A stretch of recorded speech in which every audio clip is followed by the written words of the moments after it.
Members, you are most welcome once again, and thank you for watching yesterday's lesson. I hope most of you enjoyed, and I got some concerns from Joel in Masaka. He was asking how best he can differentiate the quadrilaterals. So I thought of making this short video to explain something about quadrilaterals such that we can be able to know even their properties, because it's my duty when someone asks a question, I don't want to let it hang for long. Therefore, we want to understand what quadrilaterals are.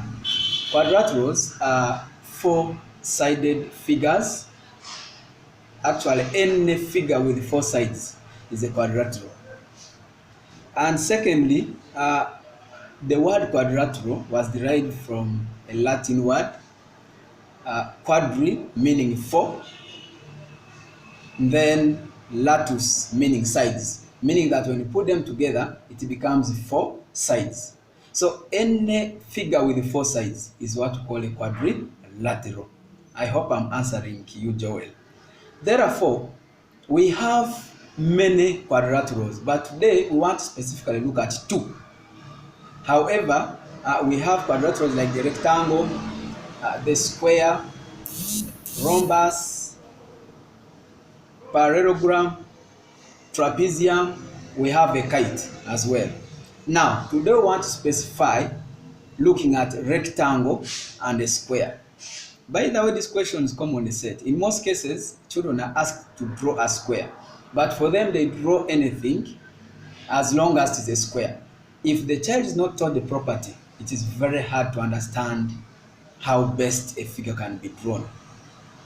I think you get me there. So the first quadrilateral we're going to look at is a rectangle.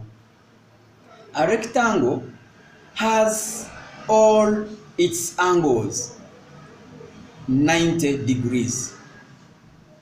All the angles of a rectangle are equals to 90 degrees, meaning that when you add all, you get 360 degrees, the interior angle sum of quadrilaterals, which is 360 degrees. And the opposite sides of a rectangle are equal. Now, let's look at this figure. For example, this is our rectangle. You can see that the opposite sides, this one and this down here, the length, this length is equals to the upper length. Then we have the width, which is this one, is equals to the other width. I hope you understand me. So when you get the difference here, you realize that a rectangle has two opposite sides equal and parallel. That means the length you are seeing here is equal to this length and they are parallel. Now the angle 90 we're talking about is this one. This is angle 90 degrees, this is 90 degrees, this is 90, and this is also 90. So when you add all, it gives you a sum of 360 degrees. So this is a rectangle. Its diagonals bisect each other. The diagonals bisect each other, mean that they divide each other. To bisect is to divide equally. They bisect each other. I hope we are together there. So this is a rectangle. We also have, when we meet next time, we shall talk about the other part of the rectangle, where we shall look at lines of folding symmetry. But today we want to look at some few property about each of them. So we have a square. This is a square. This is a square. A square, one of the strongest property here is that it has all sides equal. All these sides of a square are equal. And the diagonals bisect each other at angle 90 degrees. As you can see this symbol here, they bisect each other at angle 90 degrees. Now, when they tell this child in P3, P4, draw a shape of a square, please let this child be able to draw something like this.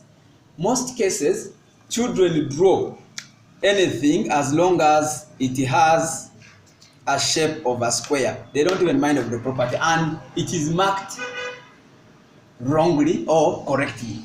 Now, when you look at this one here, Yes, somebody may say, the sides look the same, but what shows that it's a square? You can look at the difference between this work and this work.